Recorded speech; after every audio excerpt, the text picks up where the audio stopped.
Hello everyone, welcome back to my channel. இன்றைக்கி நம்ம பார்க்க போகிறது நண்டு குழம்பு எப்படி செய்கிறதுன்னு பார்க்கலாம்.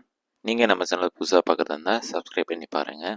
இப்போ நம்ம ஒரு 2 டேபிள் ஸ்பூன் ஆயில் ஊற்றி அதில் 1 டேபிள் ஸ்பூன் மிளகு, 1 டேபிள் ஸ்பூன் சீரகம், 1 டேபிள் ஸ்பூன் சோம்பு ஆட் பண்ணோம்.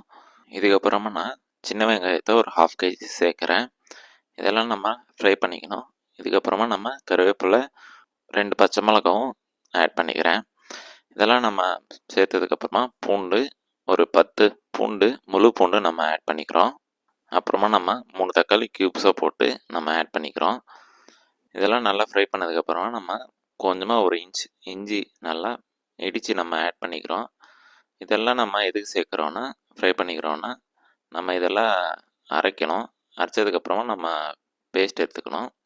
இப்போ நான் தேங்காய் ஒரு பாதி தேங்காய் நான் ஆட் பண்ணிக்கிறேன். இதெல்லாம் நம்ம சேர்த்ததுக்கப்புறமா நல்லா ஃப்ரை பண்ணிக்கணும். இதுக்கப்புறமா நம்ம தேவையான அளவு சால்ட் ஆட் பண்ணிக்கிறேன். அப்படியே நம்ம கொஞ்சமாக தனியாத்தூள், நான் தனியாத்தூள் ஒரு 1/4 டீஸ்பூன் ஆட் பண்ணுறேன்.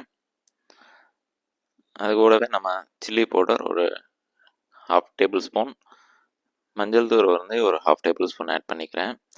நம்ம இதில் நம்ம இந்த மசாலாக்காக தான் நம்ம இப்போ ஸ்பைசிஸ் மசாலா எல்லாம் ஆட் பண்ணுறோம்.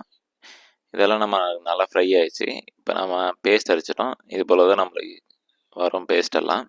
இப்போ நம்ம பேஸ்ட் அரைச்சதுக்கப்புறமா நம்ம ஒரு 3 டேபிள் ஸ்பூன் ஆயில் ஆட் பண்ணி அதில் 1 டேபிள் ஸ்பூன் சோம்பு ஆட் பண்ணோம். இதுக்கப்புறமா நம்ம ஒரு 2 முழு பெரிய வெங்காயத்தை நம்ம சாப் பண்ணி நம்ம ஆட் பண்ணிக்கிறோம். அது கூடவே பச்சை மிளகா ஒரு 2 ஆட் பண்ணுறேன். தேவையான அளவு கருவேப்பிலை ஆட் பண்ணிக்கிறோங்க. வெங்காயம் நம்மளுக்கு ஒரு 70% ஃப்ரை ஆனதுக்கப்புறமா நம்ம ஒரு டேபிள் ஸ்பூன் இஞ்சி பூண்டு பேஸ்ட் ஆட் பண்ணிக்கிறேன். நம்மளுக்கு இஞ்சி பூண்டு பேஸ்ட்டு பச்சை ஸ்மெல் போகிற வரைக்கும் நல்லா ஃப்ரை பண்ணிக்கோங்க. இதுக்கப்புறம் நம்ம மசாலா, இதுக்கு தேவையான அளவு மசாலா ஆட் பண்ணிக்கிறோம்.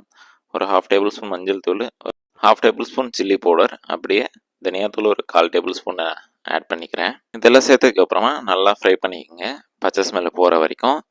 இப்போ நம்ம ஒரு 3 மீடியம் சைஸ் டொமேட்டோ நம்ம நல்லா சாப் பண்ணி நம்ம ஆட் பண்ணிக்கிறோம். இப்போ நம்ம தக்காளி சேர்த்ததுக்கப்புறமா தக்காளி நம்மளுக்கு நல்லா வதங்குற வரைக்கும் ஸ்லோ ஃபயரில் வச்சு நல்லா குக் பண்ணிக்கோங்க. உங்களுக்கு கடாயை ஃபுல்லாக ட்ரை ஆகிடுச்சுன்னா, அடி பிடிக்கிற மாதிரி இருந்ததுன்னா கொஞ்சமாக தண்ணி தெளித்து நீங்கள் ஃப்ரை பண்ணிக்கோங்க. இதுக்கப்புறமா நம்ம நண்டு ஒரு 1/2 kg நம்ம ஆட் பண்ணிக்கிறோம். சில பேர் நண்டு எல்லாம் உடச்சி ஆட் பண்ணுவாங்க. அப்படி இல்லைன்னா நல்லா சைடில் இருக்கிற அதோட காலெல்லாம் கட் பண்ணி ஆட் பண்ணுவாங்க. நம்ம இன்றைக்கி முழுசாக தான் நம்ம ஆட் பண்ணுறோம்.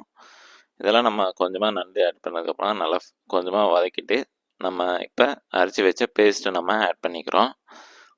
அது கூடவே நல்லா தண்ணி மிக்ஸ் பண்ணி நல்லா ஊற்றிக்குங்க. உங்களுக்கு இந்த வீடியோ பிடிச்சிருந்தா லைக் பண்ணுங்கள், ஷேர் பண்ணுங்கள், சப்ஸ்கிரைப் பண்ணிக்கோங்க. மறக்காமல் பெல் ஐக்கான் கிளிக் பண்ணிக்கோங்க. நான் இதில் நம்ம ஒரு 1 லிட்டர் தண்ணி ஆட் பண்ணிக்கிறோம். நம்ம உங்களுக்கு திக்னஸ்க்கு எவ்வளோ தேவையான அளவோ நீங்கள் சேர்த்து பார்த்துட்டு நீங்கள் ஆட் பண்ணிக்கோங்க. நம்ம இடித்த பூண்டு நம்ம இப்போ கொஞ்சமாக சேர்த்துக்கிறோம், ஒரு 10 பூண்டு.